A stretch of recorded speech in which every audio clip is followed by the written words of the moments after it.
전력에는 상품을 선택했는데 우리나라는 신종 코로나 바이러스로 인해서 온 국민이 긴장하고 있습니다. 이런 때일수록 우리의 믿음이 더 견고해지고 하나님의 인도하심을, 하나님의 함께하심을 더 체감하면서 소생하는 역사가, 믿음이 되살아나는 역사가 우리 가운데 굳건해지기를 주님의 이름으로 축복합니다. 오늘 말씀의 배경은 이렇습니다. 갈릴리 호수에서, 이 갈릴리 호수의 또 다른 이름은 디베랴, 디베랴는 갈릴리 호숫가의 도시 이름입니다. 디베랴 호숫가에서 예수님께서 복음을 전하셨고 그리고 제자들을 부르셨습니다. 그래서 그들은 이제 예수님의 제자가 되었고, 그리고 예루살렘에서 예수님께서 십자가에서 돌아가셨고 죽은 자 가운데 3일 만에 부활하셨습니다. 부활하신 예수님을 제자들은 만났습니다. 그런데 이 제자들이 웬일인지 고향으로 내려온 겁니다. 즉 예루살렘이 서울이라면 이 디베랴 호숫가는 대전만큼이나 떨어진 먼 길이었거든요. 이 먼 길, 이곳에 와서 이 갈릴리 호숫가, 디베랴 호숫가에 와서 다시 물고기를 잡고 있는 이들이 물고기를 잡고 있었을 때 예수님께서, 부활하신 예수님께서 나타나셨습니다.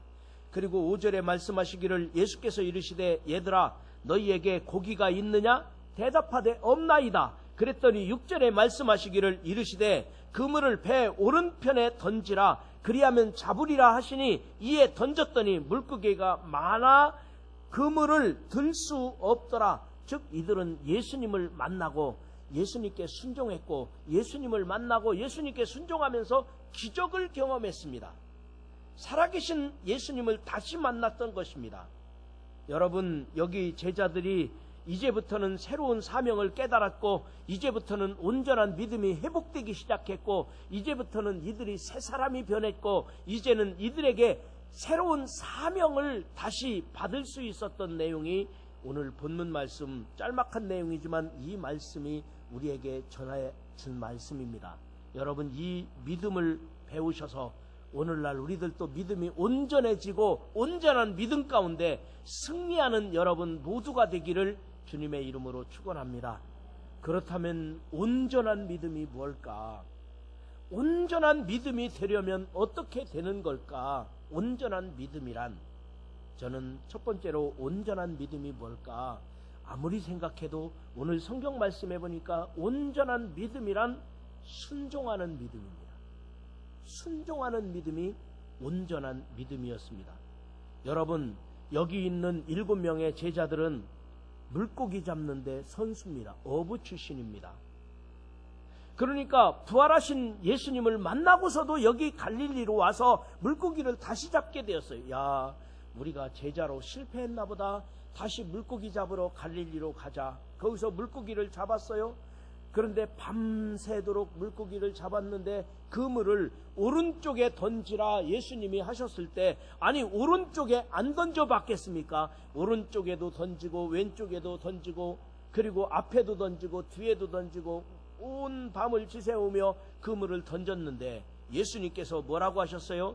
그물을 배 오른편에 던지라. 그리하면 잡으리라 하시니 이에 던졌더니 물고기가 많아 그물을 들 수 없더라. 말씀대로 순종했을 때 기적이 일어났던 것입니다. 오른쪽에 그물 던져봤는데요, 안 잡히던데요, 고기가 없나 봐요. 여러분, 핑곗거리가 얼마나 많았겠습니까만, 그러나 주님의 말씀에 순종했을 때 그곳에서 역사가 일어났고 기적이 일어났습니다. 여러분, 하나님께서는 순종하지 않는 사람을 쓸 수가 없어요. 순종하지 않으면 결국에는 쓸모없는 사람이 되는 거예요. 아무리 실력이 있어도, 아무리 능력이 있어도, 아무리 내가 준비된 사람이라 할지라도 순종하지 않는데 어떻게 하나님이 쓰시겠습니까? 그래서 주님께서는 순종이 뭐보다 낫다? 제사보다 낫다. 그만큼 순종이 별거 아닌 것 같아도 어떻게 보면 온전한 믿음의 기준이 순종이라고 말씀하실 수 있습니다. 여러분, 온전한 믿음으로 순종할 수 있기를, 순종하심으로 온전한 믿음이 되시기를 주님의 이름으로 축원합니다. 순종하지 않을 때 마귀가 틈타는 경우를 많이 봅니다. 하나님께 순종하지 않으면 마귀에게 순종하게 만드는 거예요. 마귀가 틈타는 거예요. 여러분, 인도 남부에 가면 호랑이 보호구역이 있답니다. 인도 남부의 한 지역이 국립공원인데, 인도의 국립공원인데 호랑이 보호구역이 있는데요. 그런데 그 마을에는 호랑이 숭배 원주민 마을이 있대요. 호랑이를 숭배하는 원주민 마을. 그런데 그 동네에서 살고 있는 이 호랑이가 신기한 것은요, 사람을 잡아먹는 호랑이라는 거예요. 여러분, 원래 하나님이 세상을 창조하실 때 세상의 모든 동물들은 사람을 무서워하게 만들었어요.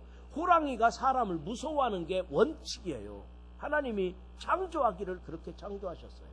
사람을 보면 동물들은 피합니다. 제가 깊은 산속을 걸어갑니다. 이야기를 하고, 아니면 내가 사람의 채취를 남기면서 깊은 산속을 밤에 지나가면 호랑이도 만나고 멧돼지도 만나고 많이 만날 거 아니겠어요? 그런데 이 동물들이요, 알아서 피해줘요. 호랑이도 피하고 멧돼지도 피하고 산짐승들이 사람을 피해요. 사람이 무섭지 무슨 호랑이가 무섭겠어요? 그런데 왜 여기 있는 호랑이는 사람을 무서워하지 않느냐? 이게 너무도 신기해서 과학자들이 연구를 했대요. 왜 이 호랑이가 사람을 무서워하지 않을까? 그래서 이 지역의 특징이 다른가? 염분이 부족해서 그런가? 기후 조건이 다른가? 그런데 그것도 아니더래요. 늙은 호랑이가 힘이 없으니까 사냥하기 쉬운 사람을 택했는가? 그것도 아니더래요. 그래서 결론은 뭐냐면은 이 마을이 전통적으로 몇백 년 이어오는데 호랑이를 숭배하고 있어요. 그래서 이 마을에서는 한 번도 호랑이 사냥을 한 적도 없었고, 그리고 이들은 호랑이에게 물려가면 천국 같다고 생각한대요. 그래서 호랑이에게 물려가면 천국 같다고 생각을 하니까 가끔 호랑이가 나타나서 사람을 물어가는 거예요.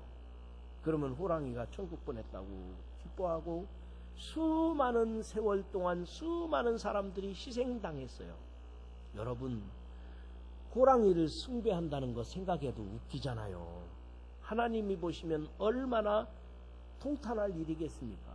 마귀도 마찬가지인 거예요. 우리가 마귀를 섬긴다, 마귀에게 순종한다, 여러분, 마귀의 밥이 되는 거죠. 마귀가 잡아가는 거죠. 마귀가 우리를 어떻게 합니까? 그래서 이단이나 마귀는 싹 잡아 죽일 수 있는 게 아니에요. 이단 싹 잡아 못 죽입니다. 마귀를 어떻게 사람이 싹 잡아 죽이겠습니까? 이단이나 마귀는 대적하는 거예요. 물리치는 거예요. 내가 잡아 죽일 수가 없어요. 박멸할 수가 없는 거예요. 그래서 이단이나 마귀는 대적하는 거예요. 대적하면 우리가 알고 있는데 우리를 무서워하지, 우리가 왜 이단을 무서워하고 마귀를 무서워합니까? 마귀나 이단이 우리를 무서워하는 거죠. 이해가죠? 그게 원리예요, 원리. 그러나 우리가 마귀에게 순응하면 호랑이에게 잡혀가는 거나 똑같은 거예요. 여러분, 호랑이 사냥을 하면 되죠. 창만 가져도 호랑이 사냥합니다. 총을 가지면 호랑이 사냥이 얼마나 쉽습니까? 창만 가져도 이길 수 있는데요. 그런데 이 호랑이에게 숭배하니까 잡혀가는, 마귀 숭배해보세요. 이단도 마찬가지잖아요. 무서워할 거 하나도 없는 거, 대적하는 거예요. 저거 이단이구나, 저 마귀구나, 마귀 짓이야, 이단 짓이야. 호랑이 뭐가 무서워요? 총만 가지면 되잖아요. 창만 하나 있어도 이길 수 있잖아요. 한 번은 연세 많으신 한 어르신이 늦지막에 예수 믿었습니다. 예수 믿고 구원받게 되었는데, 이 어르신이 순간적으로 믿음이 흔들리는 거예요. 흔들려가지고 예수 잘 믿고 천국의 소망을 갖고 예수 믿고 천국 백성이 됐는데 마음이 흔들려가지고 이 노인이 돌아가실 날이 얼마 안 되니까 옥황상제님, 마귀님 그러는 거예요. 그래서 이 어르신에게, 아이고 믿음을 굳세게 가져야죠. 예수님만 찾으세요. 예수 믿었으니 구원이 확신을 가지세요. 예수 믿었잖아요. 그랬더니, 내가 죽을 날이 가까이 오는데 혹시 지옥 가면 마귀한테 잘 보여야지, 그러더라는 거예요. 마귀한테는 잘 보이는 게 아니에요. 마귀는 어떻게 해서라도 우리를 끌어가려고 하고 우리를 망하게 하고 우리를 마귀 자식 만들려고 하는 거예요. 그래서 우리는 대적하는 거예요. 이단, 마귀, 이건 대적의 대상이지 우리를 넘볼 수 있는 오히려 그들이 우리를 무서워하는 거예요. 여러분, 우리가 순종해야 될 대상이 분명해요. 누구에게만 순종한다고요? 하나님께만 순종하는 거예요. 마귀에게 순종해서 안 돼요. 호랑이에게 순종한다고요? 이단에게 따라간다고요? 어리석은 거예요. 우리는 하나님의 자녀요, 하나님 나라 백성인데 우리가 순종해야 될 대상은 하나님밖에는 없어요. 나 하나님만 순종하리라. 하나님 말씀에만 순종하리라. 여러분, 순종이 제사보다 낫다고 했는데 이 순종은 하나님께 순종하는 것을 말합니다. 여러분이 순종함으로 온전한 믿음의 사람이 되시기를 주님의 이름으로 축원합니다. 그 다음에 두 번째로 어떤 게 온전한 믿음일까? 온전한 믿음을 찾아봐도 오늘 성경 말씀해 보니까 부활신앙이 확실해야 온전한 믿음입니다. 나는 오늘 죽어도 산다. 천국 간다. 나는 영원히 산다. 예수 그리스도를 믿음으로 의롭다함을 얻었습니다. 나는 예수 믿음으로 구원받았습니다. 내가 살아서 예수 믿으면 영원히 살 것이요, 죽어도 나는 다시 산다. 죽어도 나는 다시 산다. 내가 살아서 예수 믿었으니 내가 오늘 믿음으로 구원받은 거니까 내 믿음은 영원할 것이다. 이 구원에 대한 확신, 부활신앙에 대한 확신, 나는 내가 예수 믿었으니 죽어도 다시 살 것이고, 내가 지금 예수 믿었으니 영원히 하나님과 함께 한다고 하는 영생에 대한, 부활신앙에 대한 확신이 있는 사람, 이게 온전한 믿음이라는 거예요. 온전한 믿음은 확신이 있는 거예요. 구원에 대한 확신. 여러분, 여기 예수님의 제자들을 보십시오. 이들은 부활하신 예수님을 만나고 완전히 달라졌어요. 예수 믿는 사람은 부활신앙이 확실해야 돼요. 우리가 주님을 떠나서는 확실한 믿음을 가질 수가 없어요. 여러분, 물고기는 물을 떠나서 얼마나 살 수 있을까요? 물 떠난 물고기 하루 종일, 하루는 버틸 수 있을까요? 하루 버틸 수 있을 것 같아요. 나무가 뿌리가 뽑히면 얼마나 버틸까요? 나무가 뿌리가 뽑히면 흙을 떠나서는 한 달은 살 수 있을까요? 이거 한 달 살까요? 한 달 살기 힘들 거예요. 우리 기독교인들도 마찬가지거든요. 교회를 떠나서는 나는 내 믿음 내가 지키는데요, 나는 내 믿음 내가 굳세게 믿고 있는데요, 아무리 그래도 교회 떠나서는 1년 버틸까요? 1년 살아있을 수 있을까요? 없어요. 나무가 뿌리 뽑히면 흙을 떠나서 한 달 못 삽니다. 물고기가 물에서 떠나면, 물에서 나온 물고기는 하루 못 삽니다. 사람도 1년 예배 안 드리고 1년 하나님을, 교회를 떠난다면 하나님을 잃어버릴 수밖에 없어요. 그래서 우리는 늘 부활의 공동체거든요. 성도들이 서로 확인하고, 너도 부활신앙이 있구나, 영생하는구나, 나도 부활신앙이 있다, 나도 영생할 것이니라, 서로 부활의 공동체가 확인하는 거예요. 여러분, 성경 말씀에 보면 사도 바울은 원래 예수님을 핍박하던 사람이었습니다. 그러나 그가 다메섹 도상에서 부활하신 예수님을 만나고 완전히 달라졌어요. 이제는 내가 부활의 증인이 되었던 거예요. 순교자의 길을 가게 되었던 것입니다. 예수님의 제자였던 도마도 보십시오. 도마는 예수님이 부활했다는 소식을 듣고, 에이, 부활이 어디 있어? 내가 예수님의 손에 못자국을 만져보지 않고는 믿지 못하겠어. 내가 예수님의 창자국에, 옆구리에 찬자국을 보지 않고는 내가 예수님이 살아났다는 걸 믿지 못하겠어. 그랬는데 부활하신 예수님께서 도마에게 나타났습니다. 도마야, 내 손을 내밀어 내 손에 못자국을 봐라. 그리고 믿음 없는 자가 되지 말고 믿어라. 그랬더니 도마가 그 자리에 엎드립니다. 주여, 나의 믿음 없음을 용서하여 주옵소서. 그리고는 변화되었어요. 부활하신 예수님을 만나고 부활신앙으로 확신이 생기니까 순교자가 됐고 초대교회 지도자가 되었던 것입니다. 오늘 성경 말씀에 나오는 여기 7명의 제자들도 마찬가지예요. 여기 7명의 제자들을 생각해 보세요. 이들은 부활하신 예수님을 만났습니다. 부활하신 예수님을 만난 베드로, 만난 도마, 예수님을 만났던 사람들인데 왜 이 디베리아 바다로 물고기 잡으러 왔느냐고요? 제가 가만히 생각해 봤어요. 이들이 왜 부활하신 예수님을 만났는데 여기까지 와서 물고기 다시 잡고 있지? 자기 고향으로 가서 그 거리가 얼마나 된다고요? 서울이라면 대전 정도 되는 거예요. 걸어서 오려면 며칠 걸어와야 되겠어요? 몇 날 며칠 걸어왔을 거예요. 물고기 잡고 있어요. 제가 생각을 해봤어요. 첫 번째로 이들은 부활신앙이 확실하지 않았을 것 같아요. 내가 예수님을 메시아로 믿고 내가 예수님을 따라 3년을 따라다녔는데 그분은 이스라엘의 왕이 될 거라고 믿었는데 십자가에서 힘없이 죽으셨어. 절망한 제자들도 있어요. 실망한 제자. 부활신앙이 확실하지 않은 거예요. 또 이런 사람도 있을 거예요. 내가 끝까지 주님을 따르겠다고 했는데 예수님이 십자가에 달려 죽으셨을 때 예수님을 부인했어. 예수님을 배신했어. 제자들이 예수님을 부인하고 예수님을 배신했는데 예수님이 부활하셔서 제자들을 만나주셨단 말이에요.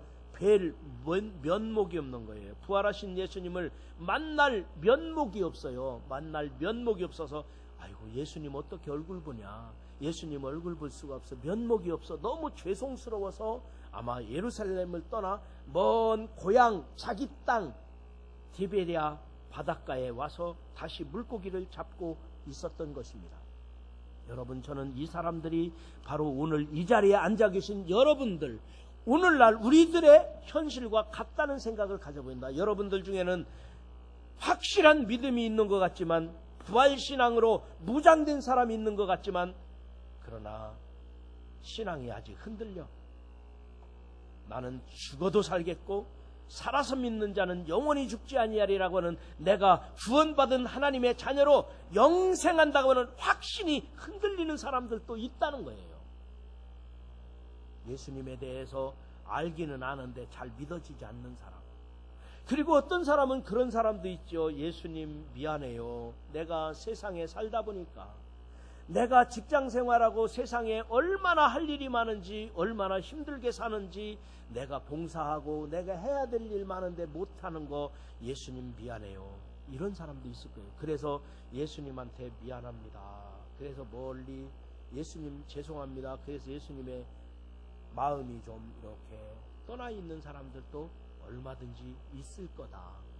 그래서 이 제자들은 어찌 보면 오늘날 반석교회 성도인 우리들, 저나 여러분 우리들과 똑같은 상황이 아닐까, 그런 생각을 저도 가져봤습니다. 그런데 예수님께서 찾아오셨습니다. 예수님의 마음을, 우리 제자들의 마음을 아시는 예수님께서 이 자리에 오셔서 우리에게 무엇을 해주셨습니까? 지난주 저녁 예배 때 설교한 내용인데요. 부활하신 예수님이 제자들에게 만나셔서 무엇을 했어요?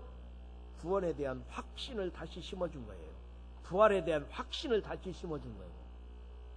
그 다음에 평강을 주셨어요. 너희에게 평강이 있을지어다. 그 다음에 새로운 사명을, 주님이 주시는 새로운 사명을 확인해 주셨던 거예요. 그래서 부활하신 예수님을 만난 이들은 구원에 대한 확신입니다. 평강이 너희에게 있을지어다. 평강을 선언해 주셨습니다. 그리고 새로운 사명, 땅 끝까지 이르러 내 증인이 되라. 새로운 사명을 받았던 것입니다.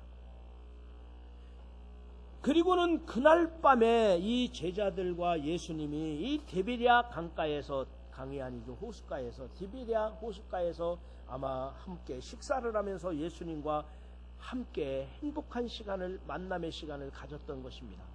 여러분, 오늘날 우리들에게도 마찬가지입니다. 오늘 우리들에게 꼭 필요한 온전한 믿음이란 부활에 대한 확신, 구원에 대한 확신. 나는 하나님의 사람이다. 나는 구원받은 사람이다. 나는 하나님 나라 자녀요. 영원히 하나님과 함께 산다고 하는 이 믿음의 확신을 가지시기를 주의 이름으로 축원합니다. 그게 온전한 믿음이에요.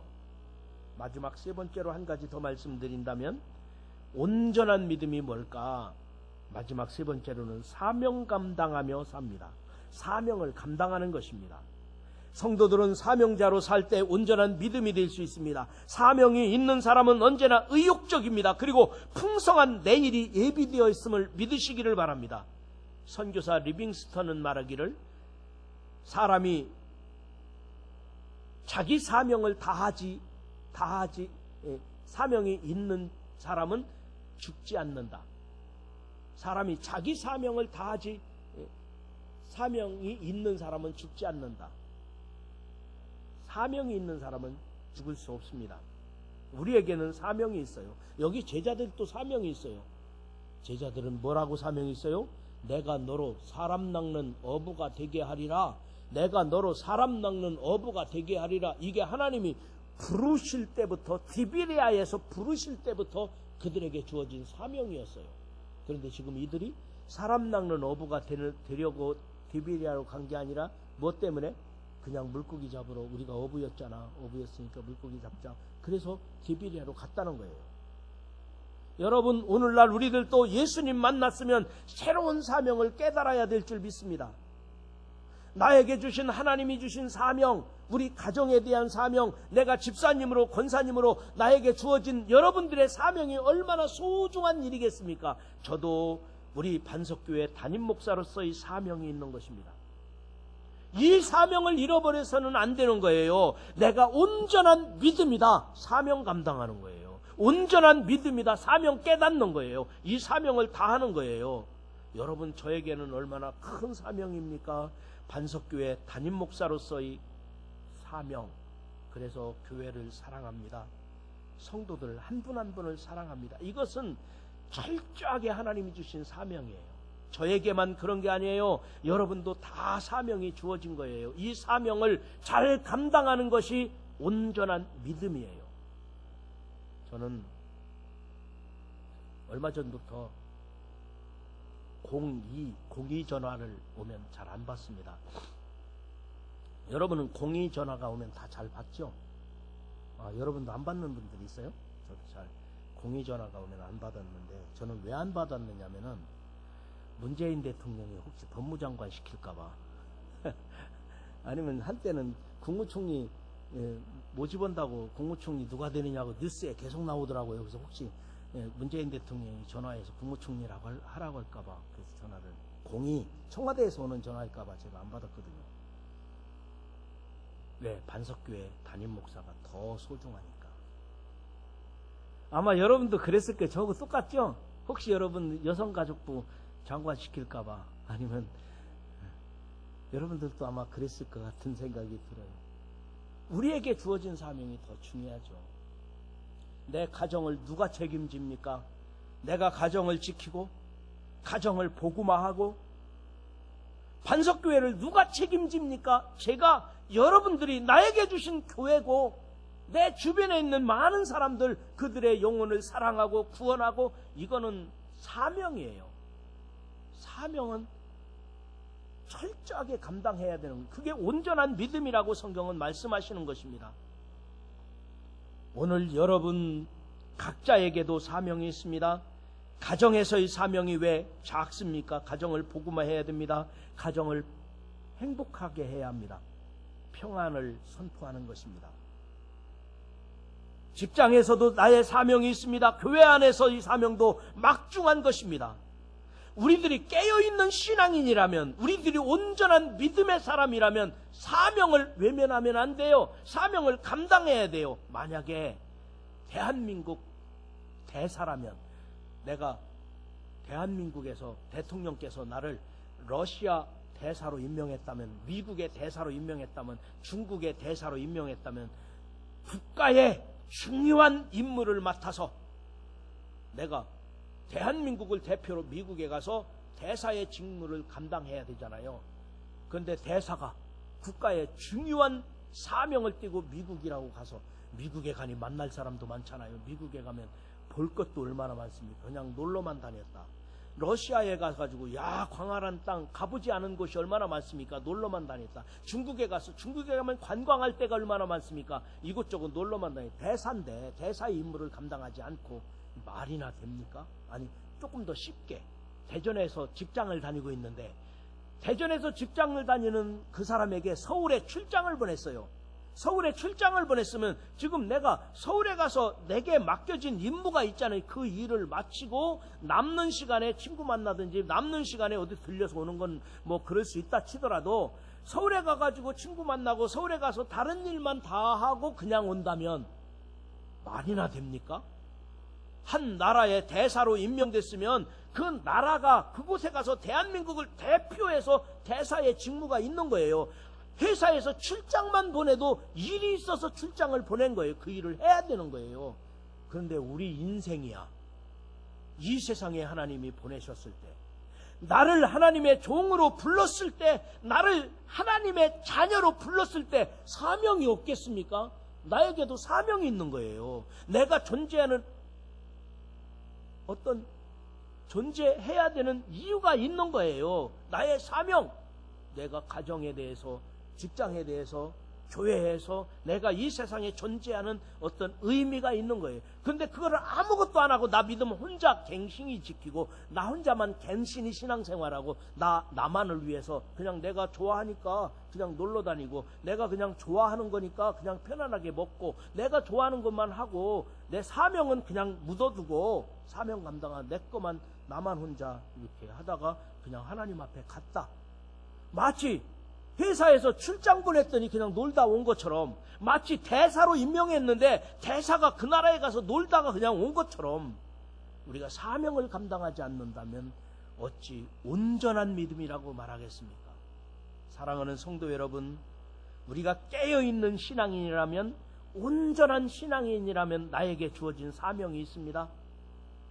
가정에서도, 직장에서도, 교회 안에서도 우리에게 주어진 사명을 가볍게 여기지 마시고 이 사명을 잘 감당해서 온전한 믿음의 사람이 되시기를 주님의 이름으로 축원합니다.